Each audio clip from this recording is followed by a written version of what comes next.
더 열심히 일하겠습니다. 고맙습니다. 여러분들 더 잘 살게 해드려야 되겠다라는 그런 마음이 아주 많이 들고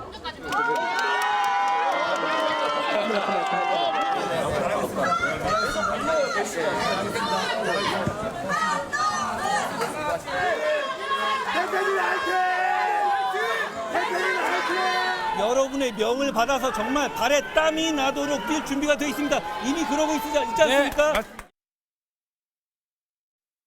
자, 그동안 정치권에서는 이른바 윤한 갈등, 윤한 대립 이런 표현 많이 써왔죠. 지난 21일 윤석열 대통령과 한동훈 대표의 면담 이후에 과연 그게 해소될 것인가. 그러나 그 이후의 결과는 해소가 되지 않고 조금 더 격화되는 거 아니냐. 이런 우려, 걱정들 나오는 상황입니다. 지금 방금 보신 영상. 어제 윤석열 대통령과 한동훈 대표 각각 일정이 있었거든요. 그리고 시장 방문이 있었는데 그 모습 전해드렸습니다. 분위기가 비슷하지만 그 안에 주인공은 달랐던 거죠. 어제 모습이었습니다. 자, 그리고요. 어제 윤석열 대통령 부산 방문했죠. 그리고요. 사찰한 곳을 방문합니다. 그곳에서 여러 가지 얘기를 했다고 이제 알려지면 상황인데요. 그와 관련해서 또 한동훈 대표 어제 인천 강화를 방문해서 뭔가 또 본인의 의지를 얘기하죠. 들어보겠습니다.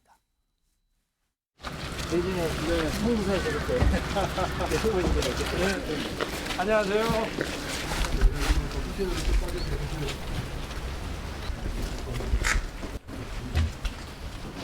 오래전에 20한 몇 년 전에 부산에 근무도 했고 그래서 떠나고 나서도 이렇게 돼가지고 또 많이 고단하시고 그럴 텐데 그 뭐 이렇게 또 먼 길 오셔서 또 저희 범어사 이렇게 방문해 주셔서 오직 국민만 보고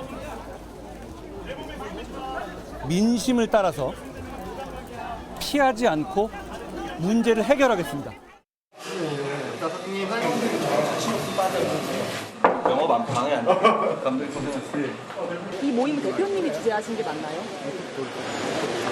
우리 의원들끼리 그냥 자발적으로 했다고. 자, 방금 전해드린 영상에도 윤석열 대통령과 한동훈 대표가 등장을 하죠. 아까 어떤 얘기도 한 게 있고요.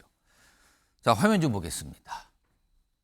지금 말과 말이 대립을 하고 있는 것을 지금 언론은 보고 있죠. 오늘도 많이 이런 비슷한 상황에 대한 보도가 많았는데 어제 윤석열 대통령 부산 범어사를 찾았습니다. 그러면서 여기서 최근에 여러 가지 힘든 상황에 대해서 업보라는 표현을 씁니다. 업보. 이게 업보라고 생각한다. 그리고 돌을 던져도 맞고 가겠다. 이렇게 얘기를 합니다. 물론 이게 어떤 명확한 상황을 얘기하고 나온 말은 아닙니다만 굉장히 의미심장합니다. 돌을 던져도 맞고 가겠다. 그리고요.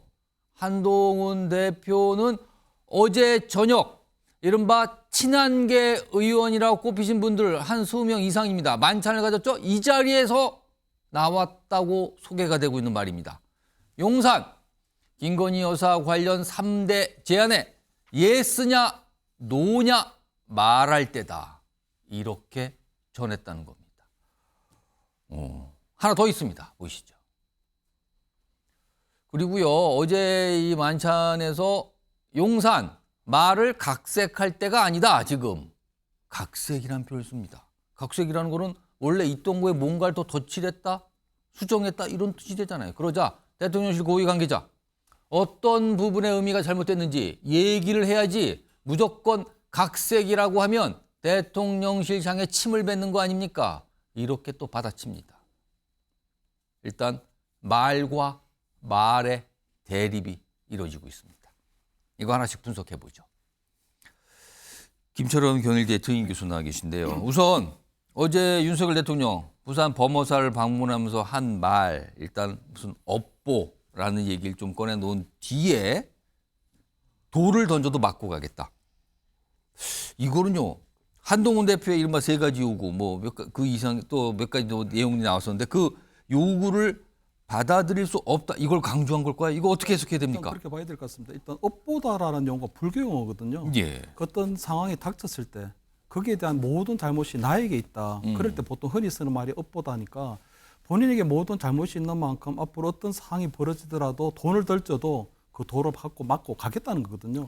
근데 이 상을 조금 자세히 보면 결국은 저는 지금 그동안의 어떤 윤석열 대통령실과 어떤 한 대표 사이의 어떤 윤한 갈등을 넘어 이제는 서로를 마주보고 달리는 약간 폭주 기관차처럼 이제 서로를 향해서 갈등 상황을 너무 충돌입니까? 그래서 그러면? 이제 거의 폭주 기관차처럼 되고 있는 게 지금 한동훈 대표가 강화에 가서 무엇을 이야기했냐면은 피하지 않겠다고 했거든요. 피하지 않겠다. 대통령에서 저는 똑바로 가겠다고 하니까 대통령 입장에서 볼 때도 그러면 네가 나한테 피하지 않고 다가오면 나도 돌 맞아서라도 나도 가겠다는 거거든요. 그럼 여기서 윤석열 대통령이 어제 법무사 얘기하는 돌을 던져도 맞고 가겠다. 돌은 뭡니까 그럼? 결국은 제가 볼 때는 뭐 돌 던진 사람이 일단은 뭐 한동훈 대표가 될 수도 있고 또는 한동훈 대표가 민주당이 어쨌든 대통령에 대해서 탄핵이라든가 여러 가지 시도를 할 때 그것을 방관자적 입장이 하더라도 마찬가지로 돌 던지는 사람으로 인식을 하고 있는 것 같고요. 저는 어쨌든 뭐 한동훈 대표 측에서는 여러 가지 메시지가 나오더라도 저는 대통령의 어떤 돌 맞아도 가겠다고 하는 것들은 상당히 조금 감정적이고 정제되지 않은 메시지로 보이거든요. 저는 지금 대통령실의 어떤 대통령의 메시지가 제대로 관리되고 있나 하는 의문이 물론 좀 이제 드는 상황인데 스님들 사찰에서 이제 스님들과 만난 자리니까 좀 편할 수도 있거든요. 거기서 나와서 대화 중에 나왔다는 얘기로 소개가 된 건데 약간 그렇게 평가하지 근데 저런 것들은 굉장히 이제 뭐 대통령으로서도 자기 각오를 다지는 거거든요. 어쨌든 용산 해동에서 만났던 어떤 한동훈 대표의 어떤 3대 공개 요구 조건은 예. 상당히 대통령이 불쾌하고 정치적 자존심이 상하는 상태거든요. 그런 상황이 만들어진 것들도 보면 결국은 본인이 한동훈 대표를 법무부 장관으로 만들고 지난 총선에서 비대위원장을 하고 예. 그런 과정에서 생긴 부분이기 때문에 그 모든 상황들에 대해서는 본인이 업보로 받아들이겠다는 건데 저는 이 부분에서 조금 아쉬운 게 정진석 비서실장의 역할이었거든요. 왜냐하면 정진석 비서실장이 예. 뭐 5선에 그리고 국회 부의장을 지냈기 예. 때문에 굉장히 정치적 경험이 풍부하고 과거 이명박 정부 때도 정부 수석을 맡아서 박근혜 어떤 그때 대표하고 어떤 충돌 예. 상황들도 잘 만들어 왔었거든요. 근데 이번에 정진석 비서실장이 아무런 역할도 못하고 특히 제가 볼 때는 한동훈 대표의 가장 공개적인 요구 중에서 가장 핵심적인 것들은 인적 쇄신인데 예. 그 인적 쇄신은 그냥 전진석 비서실장이 전체 비서진들이 함께 일괄 사표를 제출하는 형태로 그러면 나머지 그 인적 쇄신을 예. 요구했던 부분들을 솎아낼 수도 있고 그런 사례들도 있기 때문에 어쨌든 비서실장 역할이 중요했는데 정진석 비서실장의 역할이 너무 없었다. 그래서 이런 부분이 조금 아쉬운 부분이다 이런 말씀드립니다. 박상수 국민의힘 대변인도 옆에 앉아 계신데요, 지금. 한동훈 대표가 이제 용산, 그러니까 대통령실을 향해서 어제 이제 만찬에서 이런 얘기를 했다고 지금 알려졌는데 본인이 내놓은 3가지 제안, 김건희 여사 관련 3가지 제안 또는 요구라고도 표현됩니다. 이거에 대해서 예스냐, 노냐 말할 때다라고 했어요. 근데 이거 듣기에 따라서는 단순히 답을 내라 차원이 아니라 그 이상의 것으로 들리기도 하거든요. 이거 어떻게 봐야 됩니까? 글쎄요, 뭐 말 그대로의 의미인 것 같은데 이 부분이 어떻게 그 이상으로 갈지는 모르겠습니다. 그냥 면담이라는 것 자체에서 어떠한 성과를 내고 답변을 들으러 갔던 자리죠. 예. 예, 성과를 내고 답변을 들으러 갔던 자리고 저는 좀 이게 그날 저도 굉장히 당혹스러웠고 예. 아마 뭐 우리 당의 뭐 당원분들이나 지지자분들이나 다 같이 당혹스러우셨을 겁니다. 그 장면들이라는 것이. 그래서 장면도 장면이었고 그 다음에 나오는 발표들도 그랬고 근데 이제 대통령실도 지금 그 이후에 나오는 후폭풍들이 굉장히 지금 당혹스러운 상황인 것 같아요. 조금 진짜 그 돌을 맞더라도 가겠다라는 이러한 것은 지금 김철웅 교수님도 말씀을 잘 해주셨지만 대통령실에서 나올 워딩이 아니거든요. 예, 그래서 사실 이러한 부분도 사실 우리 당의 입장에서도 굉장히 좀 당혹스러운 워딩이라는 생각이 듭니다. 근데 당의 입장은 확실해요. 그냥 지금 11월에 예. 우리 당에 어찌 보면 터닝 포인트가 될 딱 바닥을 찍고 올라갈 터닝 포인트가 될 이재명 재판을 앞두고 예. 우리 당 안에 내부적인 리스크를 해소하고 싶은 것이고 그것이 일부 언론이나 또는 일부 유튜브 방송에서 이야기하듯이 무슨 당이 앞장서서 특검을 한다거나 그런 게 아니라 예. 굉장히 합리적인 해결책이거든요. 특별감찰관 제도 같은 예, 거. 예. 정말 합리적인 해결책을 가지고 갔어요. 예. 그리고 그 특별감찰관을 제시했죠. 그랬으면 그 특별감찰관을 그 자리에서 그냥 받아주셔도 됐거든요. 이러고 얘기하실 게 아니라 알겠습니다. 그냥 받아주셨으면 되는 거예요. 그 특별감사 얘기는 뒤에 또 준비가 돼 있습니다. 그때 좀 그쵸? 집중적으로 네. 다뤄보겠습니다. 자, 어제 만찬 친한계 의원을 꼽히신 분 20명 이상인데요. 일단 화면으로 잠깐 정리해보죠. 어제 상황에 대해서요. 그러니까 참석자분들 누구 그리고 어떤 뭐 대화도 오갔다는 내용이 좀 있어요. 일단 보시면요. 뭐 22명으로 일단 숫자가 카운트가 되죠. 근데 뭐 또 일각에서는 더 있었다는 얘기인데 대표적으로 참석하신 분들이 저렇게 계세요. 참석자 인상. 그러니까 한동훈 대표가 이제 급하게 이른바 번개 만찬 제안을 한 건데 급하게 보는데 20명 이상이 모였다는 거죠. 하나 더 보겠습니다. 내용 보죠. 여기 뭐 내용이 잠깐 소개되는데 구체적 이야기는 안 나오고 향후 정부 엄중함 논의, 엄중하다 이걸 논의했다. 그리고 걱정스러운 부분 앞으로 어떻게 나갈지 더 논의해보기로 했다. 뭐 이 정도만 소개가 됐어요. 자, 그럼요. 이 자리에서 어제 만찬에 참석을 하셨던 한 분 전화 인터뷰 지금부터 해볼 텐데요. 국민의힘의 송석준 의원입니다. 송석준 의원님 나와 계시죠? 예, 안녕하세요. 예, 안녕하십니까. 반갑습니다. 어제 만찬 참석하신 걸로 알고 있는데 어제 일단 예. 이 만찬의 분위기 좀 전해주시죠. 어떤 분위기, 주로 어떤 내용의 대화가 오갔습니까? 예, 어제 국감 중이었는데요. 그래서 예. 일찍 끝난 분들도 있고 또 국감 중이었던 분들도 있는데, 예, 어제 아무래도 이렇게 또 요즘 엄중한 시기에 우리 또 당대표님과 대통령님이 저처럼 또 이렇게 그 소통하는 자리를 가지시고, 그거에 대해서 이제 여러 가지 또, 얘기도 좀 나누면서 앞으로 또 우리 당이 좀 이런 어려운 환경을 어떻게 헤쳐나갈 것인지 그런 거에 대해서 같이 격의 없이 논의하면서 식사 가볍게 하는 그런 자리였습니다. 어제 한동훈 대표가 그 전날이죠. 그러니까 21일이니까 윤석열 대통령과의 면담 이와 관련해서 전한 설명이나 입장이 좀 있었습니까? 어제 그 만남 과정에서의 이런 분위기, 이런 얘기들에 대해서요. 예. 그러니까 어제 만찬에서 일단, 그 전날 있었던 예. 면담에 대해서 한동훈 대표가 예. 얘기를 꺼낸 게 있었냐는 거죠. 아무래도 그 분위기를 이제 같이 전하셨죠. 그래서 이제 여러 가지 또 이제 모두의 예. 본인이 이제 서류로 이렇게 준비해 가서 이렇게 또 충분히 전달을 해드렸고 여러 가지 최근에 여러 가지 이슈에 대해서 그래서 그거에 대해서 또 대통령께서는 경청을 해주셨고 또 그다음에 그 대통령 입장에서도 또 여러 가지를 또 충분히 말씀을 하셔서 1시간 넘게 충분히 그동안에 우리 최근 이슈가 되는 여러 가지 여성님 관련된 거라든가 또 의료 이런 문제 이런 거에 대해서 예. 같이 좀 뭐처럼 이렇게 격이 없는 대화를 하는 자리였다. 그런 얘기를 좀 하셨고요. 대신 이제 이후에 예. 어떻게 이거를 이제 또 더 좀 더 소통을 강화하면서 우리 당이 엄중한 시기에 어떻게 좀 서로 화합하고 서로도 이렇게 결속해서 지금 이제 야권의 이런 여러 가지 그 공세 이거에 대해서 대처할 것인지 이런 거에 대해서 얘기 나눴습니다. 오늘 사실 정치권에서 굉장히 많은 분들이 얘기하신 내용 중에 하나가 어제 그 만찬에서 한동훈 대표가 이제 본인이 요구한 3가지 요구사항, 3가지 뭐 제안사항이 있는데 이거에 대해서 지금 용산, 그러니까 대통령실이 예스냐 노냐를 말할 때다라고 얘기를 하셨는데 이 얘기를 들으셨습니까, 현장에서? 글쎄, 제가 조금 늦게 갔는데 그 얘기는 제가 듣지는 못했어요. 예. 그런데 글쎄요, 제가 그런 말씀을 하셨는지는 모르겠고 다만 뭔가 좀 대통령실에서 좀 어떤 이런 게 명쾌한 입장 정리를 좀 해주면 지금의 한간에 그 좀 이렇게 좀 과장된 의혹 풀리기 이런 그런 거에 대해서 좀 빨리 좀 명쾌하게 우리 해명이 될 수 있지 않겠냐 이런 취지로 말씀하시지 않았을까 생각이 드는데요. 예. 예, 그리고요, 예. 사실 한동훈 대표, 그다음 윤석열 대통령 면담 뒤에 사실은 윤석열 대표가 만찬을 갖고 있었는데 추경호 원내대표를 초청해서 그 만찬 자리에 추 원내대표가 참석을 했거든요. 혹시 어제 추경호 원내대표에 대한 문제 제기나 이런 걸 말씀하신 분들이 있었습니까?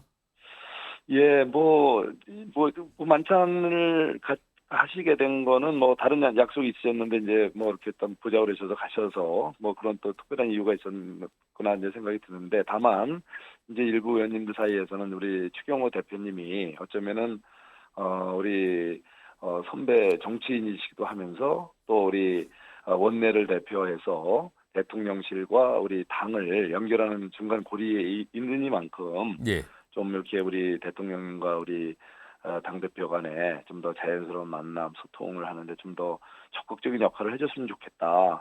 좀 그런 부분이 좀 아쉽지 않냐 이런 이제 일부의 이제 또 의견도 있었습니다. 예. 앞으로 어제 뭐, 예, 송숙준 의원님 어제 예, 이 한동훈 대표가 이제 급히 잡은 거잖아요. 그 임박해서 그 모임에 뭐 20명 이상의 의원분들이 예. 모셨는데 사실 언론에서는 어제 만찬을 친한계 의원들의 만찬이라고 규정을 하거든요. 그렇게 보고 있는데 이거에 대해서는 어떻게 생각하십니까? 저는 거기에 대해서 동의할 수 없습니다. 예, 뭐 이게 사실은 우리 당이 과거에도 뭐 친박이네 비박이네 하면서 당이 분열하고 그래서 결국은 우리가 정권을 내준 그런 아픈 기억이 있지 않습니까? 예. 예, 그래서 또 우리 윤석열 정부 어렵게 우리가 외부에서 모셔서 또 정권을 창출했고 또 윤석열 정부를 탄생을 시켰는데 탄생 이후에도 친윤이네 비윤이네 자꾸 이런 얘기가 나오면서 사실은 가뜩이나 없는 그런 거를 자꾸 편가르기가 돼서 사실 여러 가지 답답한 면이 있는데 최근에 또 우리 한동훈 대표가 이렇게 이제 대심이고 나서 또 친윤이네 친한이네 이런 편가르기는 좀 뭔가 적절치 않은 표현 같고요. 우선 당대표를 중심으로 많은 의원들이 같이 모여서 결속하는 것은 자연스러운 일이고 또 당연히 해야 된다고 보고요.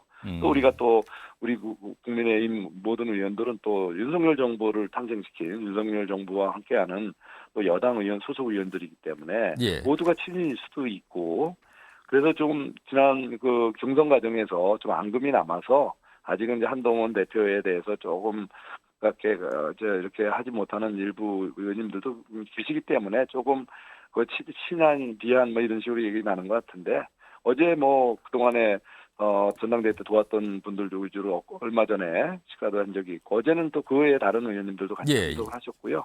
그리고 또 이제 자연스럽게 모든 의원이 이제 한동훈 대표를 중심으로 이제 과거에 그 전당대회 때 앙금을 싣고 이제 윤석열 정부의 성공을 위해서 다 같이 이제 이렇게 이제 하나가 되는 그런 이제 또 분위기로 좀 나아가고 있다는 생각이 듭니다. 특히 이번에 그 보궐선거를 계기로 해서 예. 우리 당에 그런 어떤 당내 여러 가지 그런 그동안에 앙금 같은 게 많이 사라지고 특히 그 부산시에서는 전 의원님들이 정말 내일처럼 또 한동훈 대표를 중심으로 똘똘 뭉쳐서 열심히 해준 덕분에 우리가 또 우려했던 그런 상황이 오히려 좀 기대 이상의 선전을 하는 결과도 나왔지 않습니까? 알겠습니다. 예, 앞으로 친한 표현은 갑자기 지향해 주시는 게 좋을 것 같습니다. 알겠습니다. 오늘 마지막 질문을 하나 드릴게요. 오늘 오전에 국민의힘의 확대 당직자 회의가 있었고요. 이 자리에서 한동훈 대표가 특별 감찰관 추천을 진행하겠다. 그리고 이게 다른 사안과 연동되지 않고 단독으로도 추천 절차 진행하겠다 밝혔는데 그 내용이 발언이 나온 뒤에 추경호 원내대표는 원내 사안이다 그것은 그리고 의원총회에서 결정할 문제다라고 얘기했는데 한 대표가 관여할 사안이 아니라고 판단하십니까 이 부분은? 저는 추경호 원내대표가 좀 뭔가 좀 오해를 하신 것 같은데 제가 아까 현장에서 들었지 않습니까 저도. 그런데 이거 대표께서 이거를 언급하신 건 야당에 대한 일종의 압박이죠. 우리가 국회가 해야 될 걸 하자. 그래서 저 민주당의 북한인권재단 이사 추천을 자꾸 기피하지 않습니까? 그거를 이제 우리가 압박하면서 북한 문제가 요즘 심각하지 않습니까? 해외 정말 군대 군인 파견까지 나오는 엄중한 시기고 그래서 이 오히려 야권 공격을 위한 하나의 이제 방법으로 또 방어도 되는 거죠. 이번에 여당 관련된 불필요한 의혹 여러 가지 이런 거에 대한 우리가 종합적인 대책이 필요한데 특별감찰관제는 원래 제도도 있는 거고 또 과거 또 우리가 임명한 바도 있었고 문재인 정권 때 임명 안 해서 문제가 됐었는데 우리 윤석열 정부 들어와서도 우리가 뭐 이거는 하나 있는 제도고 또 좋은 제도이기 때문에 한번 이걸 논의해보자라는 취지로 그리고 또 우리가 가급적이 한번 해보는 게 좋겠다. 그러면 물론 당연히 이제 원내 의원들 간에 이제 의견 수렴을 거쳐서 뭐 누가 한 사람의 뜻에 의해서가 아니라 자연스러운 당의 어떤 그 총의를 모아서 필요하다면 이것이 또 좋은 또 우리 대안이라고 본다면 아마 자연스럽게 논의가 되지 않을까 싶습니다. 알겠습니다. 야당 압박용이라고 보시면 좋습니다. 우리 무슨 뭐 당내에서 어떤 다른 이견을 우리 뭔가를 새로운 뭐 분란을 일으키자는 그런 제안이 아니고. 알겠습니다. 자, 지금까지 국민의힘의 송석준 의원이었습니다. 고맙습니다. 고맙습니다. 자, 지금 송석주 의원께서는 그거는 뭐 야당을 향해서 특별감찰관제 얘기를 꺼낸 거다라고 이제 설명했는데 사실은 추기호 원내대표가 아니 그 원내 사안인데요 라면서 약간 관할권 얘기를 꺼낸 듯한 발언까지 동시에 나왔거든요. 요 얘기 조금 이따가 좀 깊숙하게 좀 짚어보겠고요.